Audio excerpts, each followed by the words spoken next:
जब तक अपने टैलेंट और हुनर को जानकर बाहर नहीं निकाल पाओगे, तब तक मेरे दोस्त तुम सफलता कैसे पाओगे। नमस्कार साथियों, मैं हूं आपकी दोस्त दीपिका और आज फिर हाजिर हूं आपके सामने एक छोटी सी कहानी शेयर करने।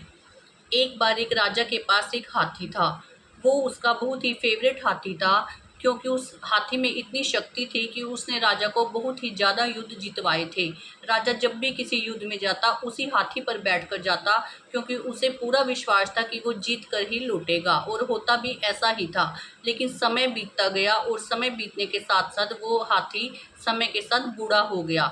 लेकिन राजा ने क्या किया, बहुत ही सम्मान पूर्वक उसे एक अलग से स्थान पर भिजवा दिया, ताकि हाथी आराम से वहां पर रह सके।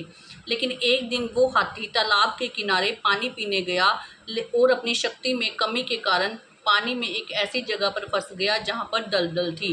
अब हाथी लगातार उस दलदल में फंसता ही जा रहा था।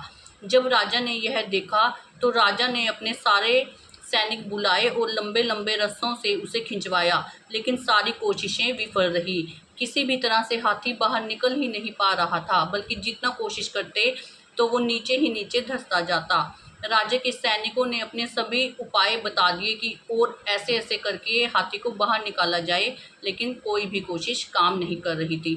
अब राजा और रानी का मन बैठे जा रहा था कि उनका फेवरेट हाथी, अरे नारेरा, इसको तो कोई नुकसान ही नहीं होना चाहिए, हम अपनी जी जान लगा देंगे लेकिन इसे बचा कर ही रहेंगे।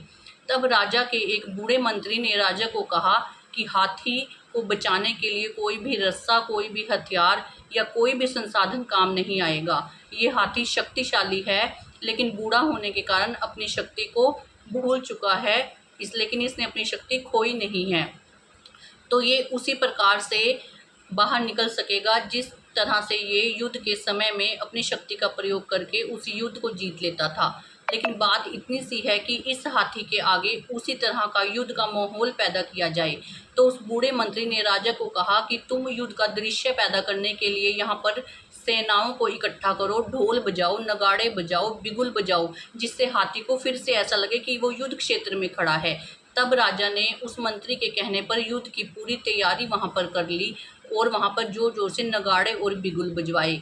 जैसे ही हाथी ने वो सब सुना और उस युद्ध के सी दृश्य को देखा, तो उसे हाथी को अपनी शक्ति का आभास होने लगा और वो तुरंत ही एक दो बार की कोशिश में बिना किसी रस्सी या बिना किसी अन्य कोशिश के अपने आप ही उस दलदल से बाहर निकल गया।